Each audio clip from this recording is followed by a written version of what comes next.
everyone to today's guest, Alex Mischka, at the Men's Heart Online Congress. And yeah, Alex is a coach for embodied Menswork, sexuality, intimacy, and personal growth.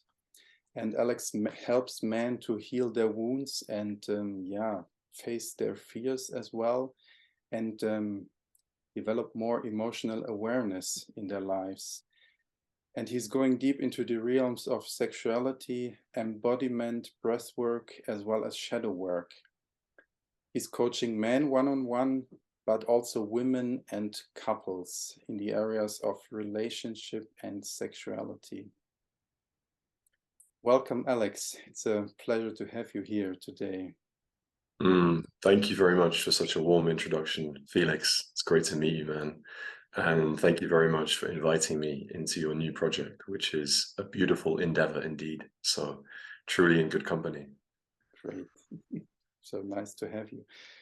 Yeah, I'd like to start for us and the audience to take 3 deep breaths together just to arrive here at the space, and then we can start. Yeah, let's do that. I invite everyone to close the eyes and just take a first deep breath in through the nose and a deep breath out through the mouth. Just let go of the day and everything that has been going on, and just arriving here in the space. And another deep breath in.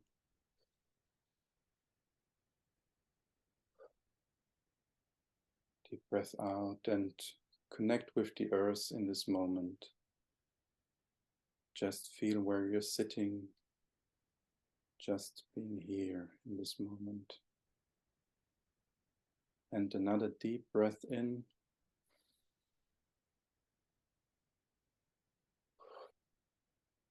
And one deep breath out.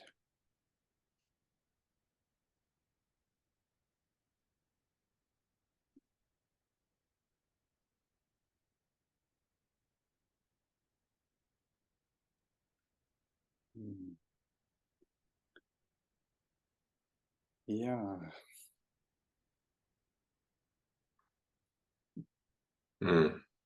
So, Alex, I welcome you now to the Congress here, and I'd love you to share a bit for everyone here who maybe don't know you, and yeah, just share with us what brought you to this work you're doing now, a little bit what have been your challenges and what you've learned from it, and what is your biggest passion.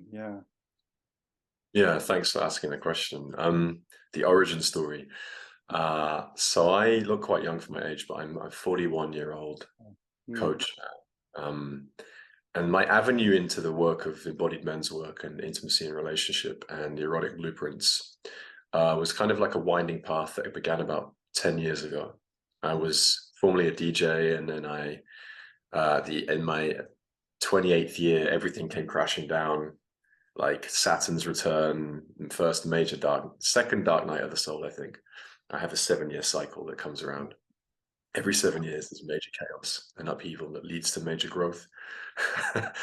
And I realized that there were some deep wounds that I had, especially from the passing of my father, who left quite early in my life. And without a strong father figure, I kind of had to pick and choose role models and father figures. But that left a big gap in my life. And it took another 5 years for me to really start seeing the depth and breadth of those wounds. I went back to uni and I became a designer, and I moved to London. And I actually, my initial point into this work was through the field of dating and social connection, like how to improve my sex life and meet more women. There was something deep in me that was driving me for this idea of human connection. And through that avenue, I actually met a few amazing male coaches who were in this industry of kind of the pickup seduction community, conscious dating community. And most of that community is full of very wounded people, toxic kind of behavior and some very shady characters, but nested within it was some really interesting men that were also walking their path and helping younger men find themselves. And it was my first kind of introduction to genuine men's work, like how to sort your life out, how to develop healthy rituals, how to express yourself, be vulnerable, how to go after what you wanted and be a bold, confident man. And it really appealed to me. And the work just got deeper and deeper from that point. I worked with a few coaches, and then as I was a designer, I started to realize that my heart was calling more towards working with people. Yeah. And I realized, again, after another dark night of the soul, I got really ill in London. I had major burnout and fatigue, and was tired with the industry, and that kind of spurred me to move on and deepen my studies. And I think once you make a deep commitment, you kind of say to the universe, right, I'm all in. I'm all in. This is it for me. This is what I want to do. The doorways start to really open, and you have to sacrifice a lot to get there.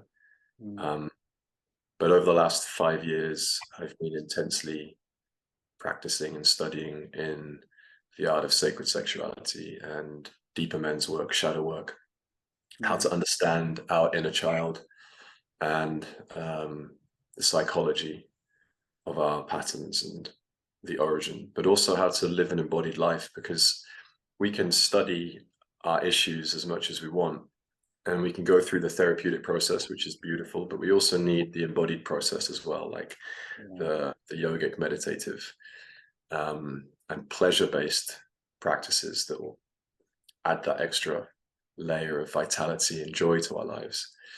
And so, yeah, for the past 5 years, I've been studying and practicing as a coach and slowly refining my craft. And I think the thing that drives me the most is men's work and human connection, all through the lens of like sex and relating. Like there's the big drive inside my constitution to understand and explore what sex energy is, eros, life force. And without that piece, I tend to get bored quite quickly. So that's the driving factor. Yeah. Yeah, it's our life force. I mean, it's the strongest force we have, and kind of we cannot avoid it. If we suppress it, it will come out in some way. And yeah. Yeah, absolutely. And it's once you learn how to channel it and feel it moving through your system, it starts to rearrange everything else in your life around that. So Yeah. Yeah, you already shared quite a few topics which I feel like are really important, as I wanted to set a little bit the frame for today with the question, what is needed for men in order to open up and heal their relationships and also their sexuality. And yeah, throughout your life, it seems like you have been just on this path, finding out what do you need in order to heal yourself. And probably that's why you can support men right now, because you've been through a process yourself, I guess. I mean, yeah. And there are many different questions coming up. Maybe, yes, to start with, do you see kind of common patterns or struggles that most men run into when they just live their life, and like you say, they do their job, do whatever, and there's one point when they feel like it's empty, they're missing something, they're just not happy, not fulfilled? Can you see there a common pattern, or what is your what have you found out with your clients there? yeah, it's a beautiful big question, that. I work with a range of men that are on a sliding spectrum between the kind of nice guy disowned from their power, or the more misogynistic, unconscious realm of just constantly moving from one connection to another and never quite finding a level of depth in that connection, because there's something that they're disowned from and cut off from inside, which is usually to do with the mother wound.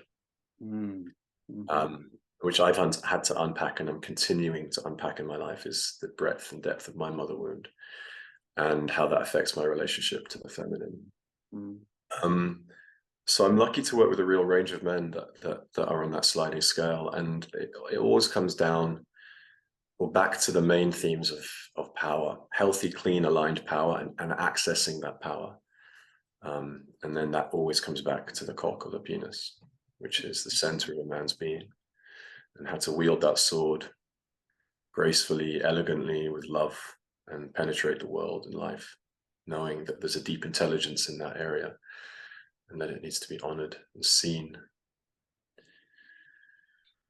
I feel like, yeah, there's a lot of, at least for me, there can be a lot of guilt towards that, towards feeling this strong sexual need, you know, especially when being in a relationship, like a long-term relationship, but still feeling the sexual attraction towards other women, you know, kind of to integrate that and see it as a part that's kind of maybe belongs to the masculine essence, that we have that. For me, that's a big struggle. Yeah, how do you work with that? Me too, brother. And it never goes away, and we're all in it together. I like to remind my clients of the great work of the magician, and that in casting the strongest spells and in doing the deeper work, like you can never have a great victory without a great sacrifice. There's always going to have to be a sacrifice somewhere in our lives if we're striving for something deeper and greater and bolder. And I think the truth of really deep partnerships, real depth and devotion, is that we get to unpack layers inside each other that are so transformative and healing that they cross timelines, they cross boundaries that we can't even begin to imagine. That depth and devotion only comes with the great sacrifice of, okay, I honor my lust and my desire for novelty and other women, but I'm going to make a sacrifice and I'm going to commit to one. But I know couples that do have certain levels of freedom in a deeply committed partnership, and they make up the rules as they go. So it's kind of wide open. And I see a lot of, just to close my point, I see a lot of accounts, very powerful accounts on Instagram now, of men espousing much more traditional values of you know, sanctity and sovereignty of marriage, and then I think that pendulum swing is beautiful. But again, human relationships are vast and complex, and there's a lot of room for maneuver now, a lot of room for a different type of freedom. But I think deep commitment is such a beautiful thing, and there are great rewards from it. So. Yeah.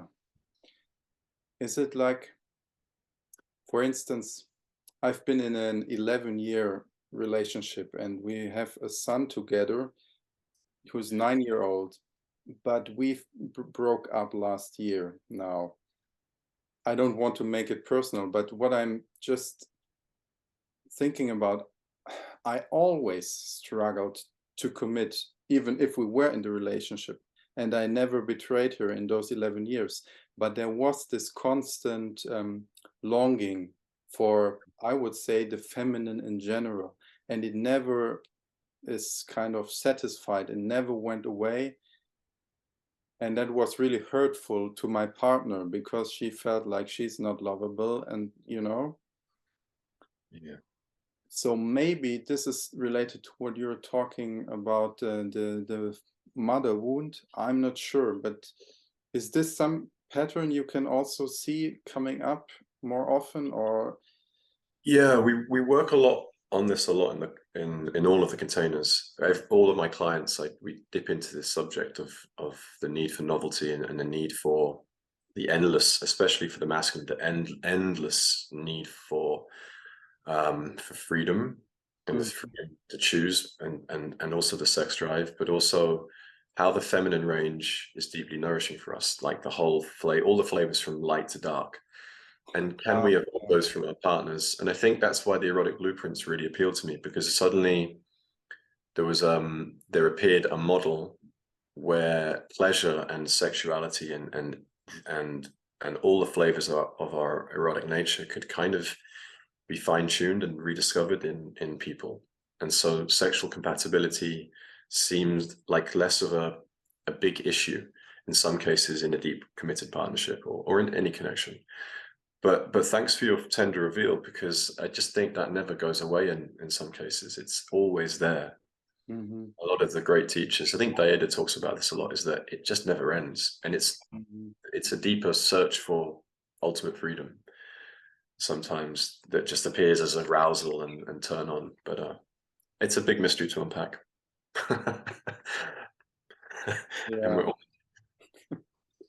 Yeah, so I see it as an invitation then to actually try to go deeper with your partner and try to fulfill each other's needs more and more by discovering deeper layers. So maybe we can find a novelty with our partner then. Yeah. I mean, it's all up for grabs. If both people want to go in and start reinventing their sex lives and rediscovering new layers of eros and taboo and turn on and the mystery and unpacking what's possible. But yeah, in the family dynamic where there's kids and a lot of time, and I mean, there's a lot going on there. I don't have a family. I've never been married, so I can't speak from experience. But I deeply honor that partnership and people who've been through that journey. Yeah, epic stuff. One thing I wanted to talk about with you as well is like this contrast of women being very emotional and flowing with their emotions, and men sometimes even struggling to feel at all. Could you speak a bit to that, the reasons for that, and maybe what is your approach? How do you support men there to go deeper and connect with themselves, basically, I think. Yeah. Absolutely. Yeah, it's a big one. The full permission to feel and the courage to feel is a huge aspect of men's work, of opening up to what's in their hearts. For whatever reasons, a lot of men weren't able to express themselves when they were younger. Obviously, there's the cultural kind of container that we live in where men are not really allowed to access their feelings or given safe spaces. And we're all carrying our own brand of shadows where we were either chastised or abandoned or evicted, or for whatever we were feeling in the moment. Like whatever is going on in our relationships, it's mostly to do with our childhood, and there's no way around that. But there are ways of slowly opening up, helping men open up more, and developing a safe structure that they can then crumble within. So we use a lot of, in my coaching, we use a lot of emotional release practices that are centered around breath and posture, and also the ritual of daring to feel, daring to go the extra mile, daring to allow in what wants to be felt and seen, and then holding that as a warrior. And the more a man learns that it's okay to go to those places of deep anger, he'll usually find grief behind that anger. That's what I've encountered a lot in my personal path. And learning how to process that, and that it's actually, he's actually going to be okay afterwards, that is allowed to come up, and that he's not going to die. Yes. and that he's going to be okay, and not only okay afterwards, but feel deep relief and rest, and that forming that intimate relationship with those really intense emotions is usually the trickle effect beginning of him beginning to open up more and develop that deeper relationship with his ability to surrender and his ability to receive, which is tethered to his feminine essence. It's like, how much can I receive and allow to move through me, and how much can I surrender to it while also being the king that holds the structure. So there's dual aspects of the masculine and the feminine and the archetypal realm that come in there. There is something I've been talking with another coach about that as well. Now, for me, being quite new to this men's work, when I found out that emotions are kind of labeled as being as feminine, there's one part of me like, well, I should become more masculine, but now I should be more feminine and feel my emotions. There's seems to be a contradiction in there, but probably it goes together. What is your opinion there, or how do you see this? Yeah, it's a great question. This comes up a lot in the men's work field. We're men, we have emotions that we don't really need to worry about whether we're in our masculine or feminine. There's too many. I mean, our minds want to dissect things like, hang on, am I getting this right? And that's beautiful. That's a beautiful way of being a man. But and this is in my container. We just honor emotion, and we honor the feminine, and you know, we're human beings. And I think at the end of the day, emotion is such an obviously intense experience. It's an intense energy. But there is this subtle shift from, again, the art of surrendering and receiving. There's a subtle shift between that and moving forward and penetrating or creating or providing structure. And I say to the men I work with, look, you're doing it's like 1,000 different shades in one decision, in one moment. You're flicking back and forth between activating these parts of yourself. Emotion is just emotion. And your ability to feel is your ability as a man to feel. Don't worry about whether you're in your masculine or feminine. Don't worry about the polarity aspect of it, because it'll just become native to you, and you'll know when you need to surrender and take a moment to stop and rest. And you'll know when you need to provide some time for yourself to do an emotional release practice. And you'll know when you need to get up and do the thing that you've been putting off, because it's going to be nagging you in the back of the head. Yeah.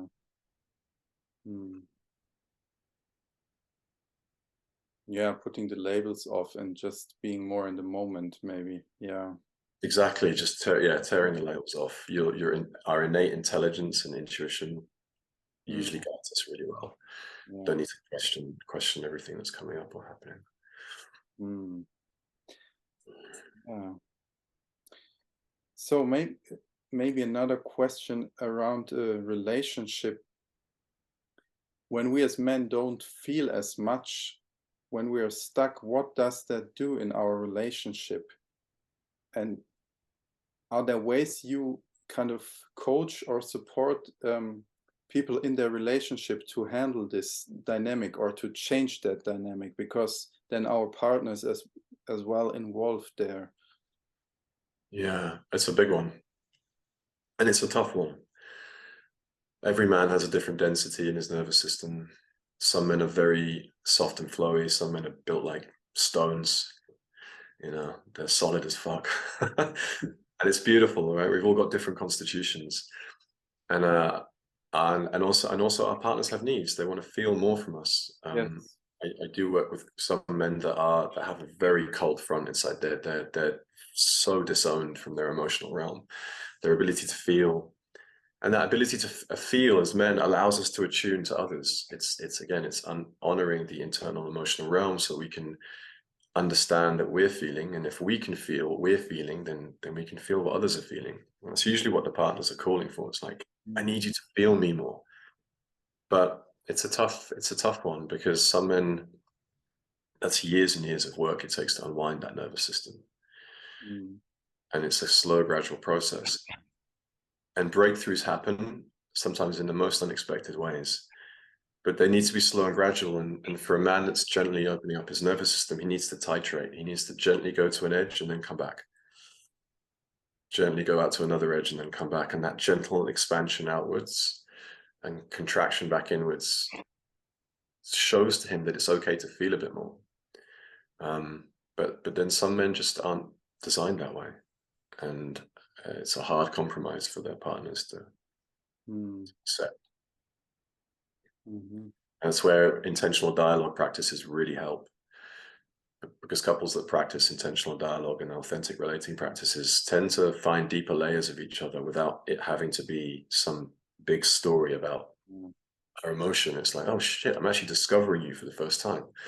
That's an amazing feeling. Yeah, this makes sense. Yeah. For example, I really struggle to open up to my partner. Not about, I can talk about what I'm feeling, but really, for example, bursting into tears or something. I cannot do that in front of my partner. But it was more or less easy on a man's retreat. I felt so safe, I could let go completely, and coming home, telling her that, but in front of her, it's so hard. It's like I would like to, but it's not working, you know? Well, it goes against it goes against every idea of a man's privacy and sanctity of self and self-provision. Do that. And sometimes that's not what's needed. And that's the beauty of brotherhood, is that we can be brothers together out in the field, screaming and howling and raging and crying, and it's okay, and it's accepted, and it's encouraged and amplified, because we have a deep pride within ourselves and a deep need for respect. And so to be that vulnerable with our partners is a huge step. And also, you know, sometimes it's beautiful to crumble completely in front of our partners, but the idea that that's what women are looking for, is an emotionally gushy man that's always teary-eyed and bearing his heart, is most of the time not. I say most of the time, I don't want to make too many generalizations, but it's just not really true.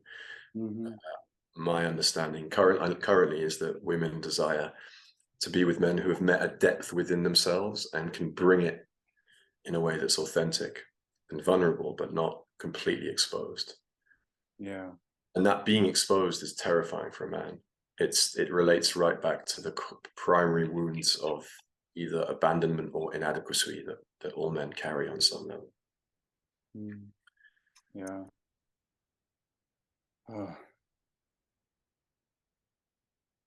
Yeah, maybe that is kind of a relief to feel like, oh, you don't have to do this in front of your partner.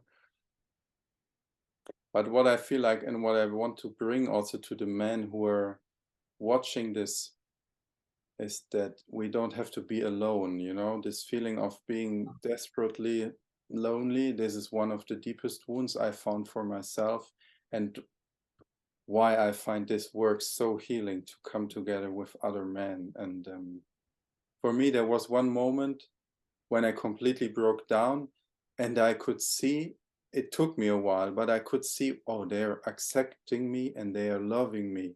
And it took really a time to get this in, you know?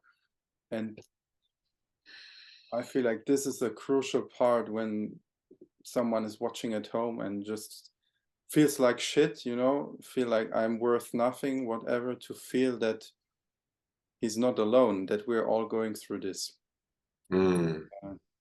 Yeah, thank you for mentioning that, Felix. I think that is a beautiful point, because you've tapped into the one of the most important aspects of this work, is helping men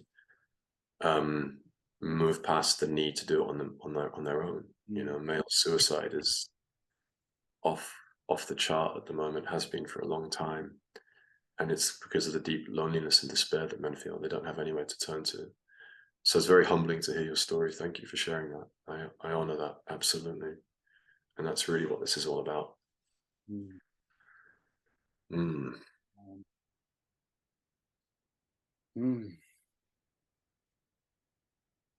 Yeah, I was wondering also if there are some kind of practical steps.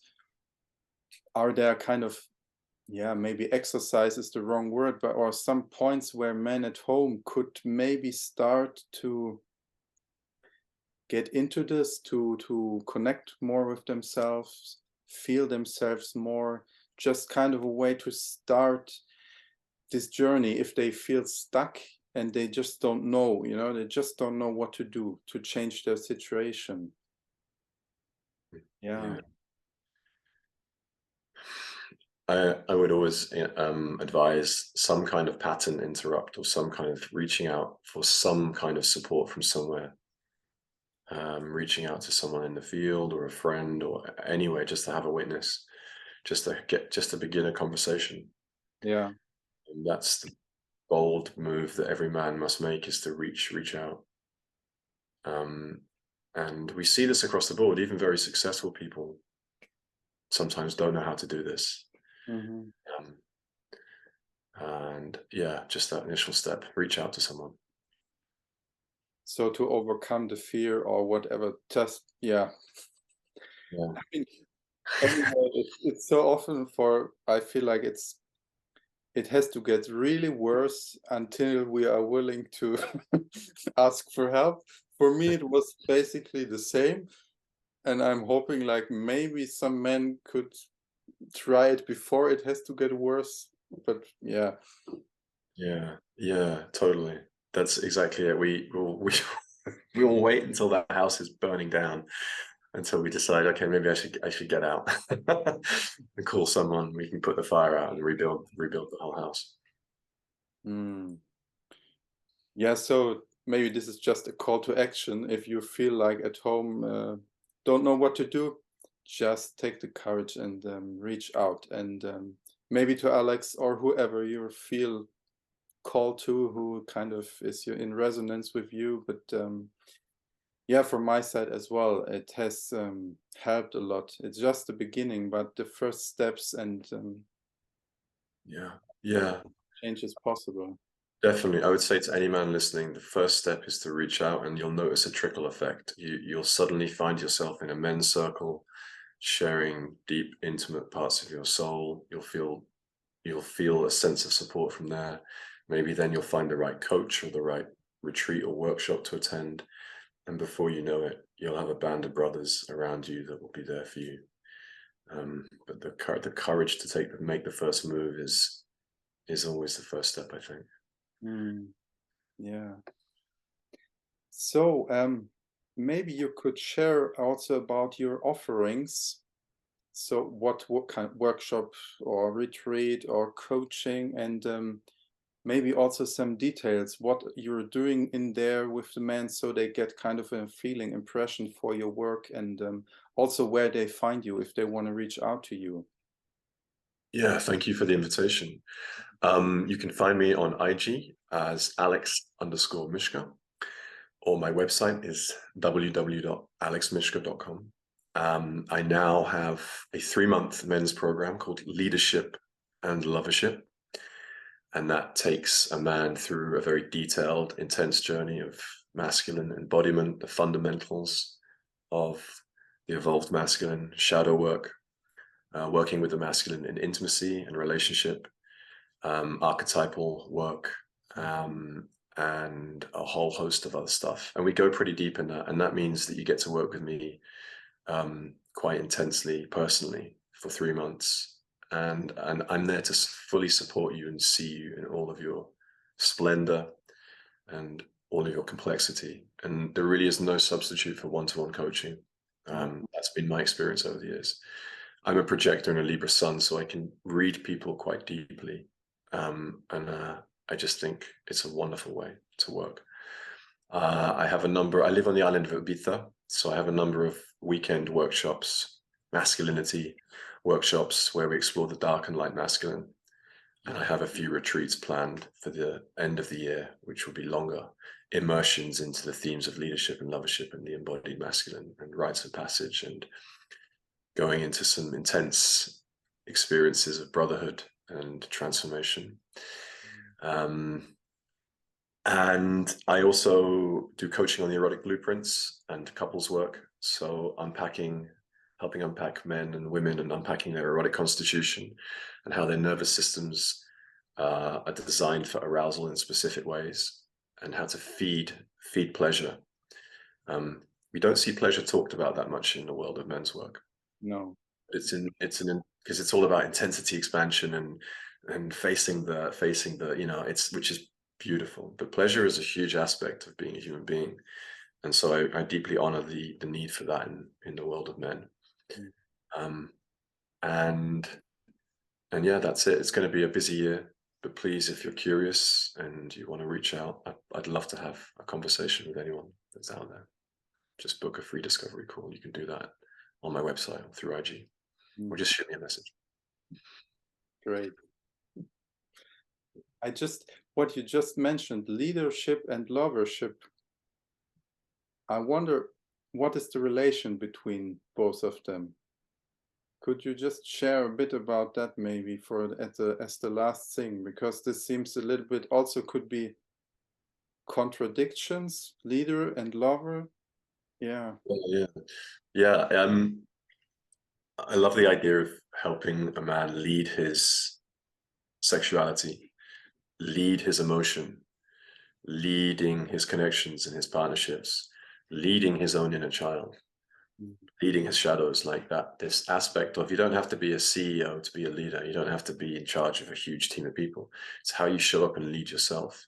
And it all begins with how we lead ourselves. And often I found this to be true in my own life, is our intimate connections will be the ones that test us the most and will shine a spotlight on our ability to lead these areas. We can be amazing leaders in business, and our family life can be a mess. Our relationships can be a mess. So like I said before, my channel through all this work is, again, it's about human connection in terms of the intimate sexual realm. Yeah. So it's really about leadership and relationship sexuality. And I felt lovership was a good catch-all term for that. Yeah. Thank you, Alex, for sharing all this, of your work, the insights, and yeah, I hope the audience got a lot out of it, and maybe one or the other will reach out to you, connect with you. Yeah, no, beautiful, man. It's been so wonderful to chat with you, Felix. I love your energy, man. And I'm very grateful to be invited to your project. I think what you're doing is beautiful, fantastic. It lights my heart when I see men creating these forums and these groups and these ideas and bringing people together. It's what the world needs more of. So thank you for stepping up and leading the way, my friend. Thank you, Alex, so much.